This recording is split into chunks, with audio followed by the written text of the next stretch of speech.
ఓం నమో నారాయణాయ, ఓం నమ శివాయ. ఏబిఎన్ వీక్షకులందరికీ శుభాశీస్సులు. సహజ సిద్ధంగా మనం ఏదైనా గృహ నిర్మాణం చేసినప్పుడు కాంపౌండ్ వాల్లో కాంపౌండ్ గేట్స్ అనేటువంటిది అసలు ఎన్ని పెట్టుకోవాలి, అధమ స్థానంలో మనం కాంపౌండ్ గేట్ అనేటువంటిది పెట్టుకోవచ్చా అనేటువంటిది చాలామందికి సందేహం.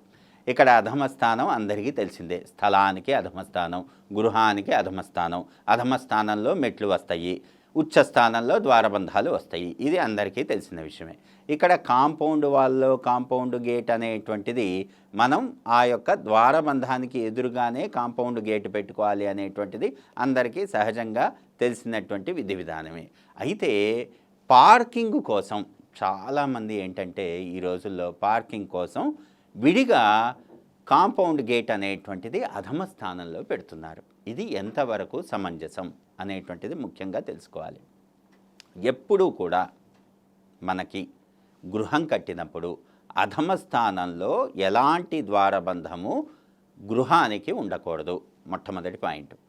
అదేవిధంగా స్థలాన్ని కూడా 3 భాగాలు చేసి ఉచ్చ స్థానంలోనే మాత్రమే మనం ఆ యొక్క కాంపౌండ్ గేటు పెట్టుకోవాలి. ఎప్పుడూ కూడా పార్కింగ్ కోసం ఇంకొక గేటు అనేటువంటిది అధమ స్థానంలో పెట్టకూడదు. అంటే ఉదాహరణకి తూర్పు రాజవీధి తీసుకుంటే తూర్పు ఆగ్నేయంలో గేటు పెట్టకూడదు. తూర్పు ఆగ్నేయంలో మీరు మూవబుల్ థింగ్స్ అంటే పార్కింగ్ అనేటువంటిది చేసుకోవచ్చు ఇంటికి సంబంధం లేకుండా. అది తూర్పు ఈశాన్యం గేటు నుండి మాత్రమే వచ్చి అక్కడ పార్కింగ్ అనేటువంటిది చేసుకోవాలి. తూర్పు ఆగ్నేయంలో ఇంకొక గేట్ అనేటువంటిది కాంపౌండ్ వాల్లో పెట్టకూడదు. పెట్టి కనుక చేసుకుంటే అది వాస్తు దోషము. అదేవిధంగా పడమర రాజవీధి తీసుకున్నప్పుడు పశ్చిమ వాయువ్యంలో ద్వారబంధం పెట్టాం. ఆ ద్వారబంధానికి ఎదురుగా కాంపౌండ్ గేట్ అనేటువంటిది ఉండాలి. పొరపాటున కూడా ఆ యొక్క పశ్చిమ నైరుతిలో సవ్యదిశలో మెట్లు పెట్టే దగ్గర ముందు ఖాళీ స్థలంలో ఎదురుగా కాంపౌండ్కి పొరపాటున కూడా గేటు పెట్టకూడదు. అంటే ఏమిటి? పశ్చిమ నైరుతిలో పొరపాటున కూడా కాంపౌండ్ గేట్ అనేటువంటిది పెట్టకూడదు. కాంపౌండ్ గేట్ పెట్టి అక్కడ ఎప్పుడైతే లోపలికి వస్తామో యజమానికి మనసు చంచలత అవుతుంది. పొరపాటున కూడా ఎప్పుడూ కూడా అధమ స్థానంలో అలా కాంపౌండ్ గేట్ అనేటువంటిది పెట్టకూడదు. అదేవిధంగా ఉత్తర రాజవీధి తీసుకున్నప్పుడు ఉత్తర ఈశాన్యం నుండి మాత్రమే వెహికల్ అనేటువంటిది లేకపోతే మ్యాన్ మూమెంట్ అనేటువంటిది జరగాలి. ఉత్తర వాయువ్యంలో పొరపాటున కూడా గేటు పెట్టకూడదు. చాలా ఇళ్లల్లో చూస్తూ ఉంటాం. ఇక్కడ ఉత్తర ఈశాన్యంలో ద్వారబంధం పెట్టేసి ఎదురుగా ఒక చిన్న గేటు పెట్టుకుని ఇంకొక పెద్ద గేట్ అనేటువంటిది ఉత్తర వాయువ్యంలో పెట్టుకుంటున్నారు. పొరపాటున కూడా అలా పెట్టుకోకూడదు. ఇది చాలా ముఖ్యంగా గుర్తుపెట్టుకోవాల్సినటువంటి విధి విధానం. ఉత్తర వాయువ్యంలో పెట్టుకుంటే ఇంటి ఆడపిల్లలకి చేటు అంటారు. అంటే ఇంటి ఆడపిల్లలకి కొంచెం మ్యారేజెస్ లేట్ అవ్వటం, సెటిల్మెంట్ లేట్ అవ్వటం, ఏదైనా మ్యారేజ్ అయినా కూడా కొంచెం కాపురంలో కించిత్ ఇబ్బందులు రావటం అనేటువంటిది చూస్తూ ఉంటాం. కాబట్టి వాస్తురీత్యా ఎప్పుడూ కూడా అధమ స్థానాల్లో కాంపౌండ్ గేటు ఉండకూడదు. ఉత్తర రాజవీధికి ఉత్తర వాయువ్యంలో గేటు ఉండకూడదు.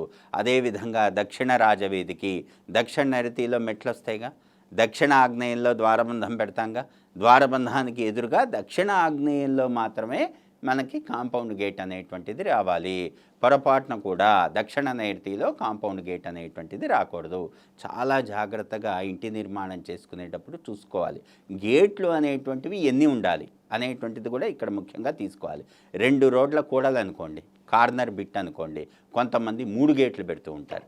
ఎందుకంటే అక్కడ పార్కింగ్ అనేటువంటిది ఒకవైపు ఇచ్చి ఇంకొకటేమో మ్యాన్ మూమెంట్కి చిన్న గేట్ ఇచ్చి ఇంకొక వైపు పార్కింగ్కి ఇంకొక గేట్ ఇస్తారు. అలా 3 గేట్లు అనేటువంటివి ఎప్పుడూ పెట్టకూడదు. అదేవిధంగా 3 రకాల కూడల్లో ఉండేటువంటి ఇళ్ళకి 4 గేట్లు పెట్టచ్చా అనేటువంటి సందేహం వస్తుంది. ఇక్కడ 4 గేట్లు ఎక్కడ పెడతారు అనేటువంటిది కూడా చాలా ముఖ్య విషయం. 4 గేట్లు కూడా మనం పెట్టగలిగితే ఉచ్చ స్థానాల్లో మాత్రమే పెట్టాలి, అధమ స్థానం వైపు పెట్టకూడదు. అందుకే చాలా జాగ్రత్తగా కాంపౌండ్ గేట్స్ ఎక్కడ ఉండాలి, ద్వారబంధాలు ఎక్కడ ఉండాలి, ఎక్కడి నుండి ఎక్కడి వరకు ఇల్లు కట్టుకోవాలి, క్షేత్రగణితం ఎలా తీసుకోవాలి, ఇవన్నీ కూడా ప్రాథమికంగా మొత్తం వర్కింగ్ డ్రాయింగ్ చేసుకొని మాత్రమే సైట్ కండిషన్లో ఎగ్జిక్యూట్ చేయాలి. ఎలాంటి తప్పులు చేయకూడదు. వాస్తు విరుద్ధమైనది ఏది చెయ్యకూడదు. ఇది చాలా జాగ్రత్తగా గుర్తుపెట్టుకోవాలి. సకల జన సుఖినో భవంతు. స్వస్తి.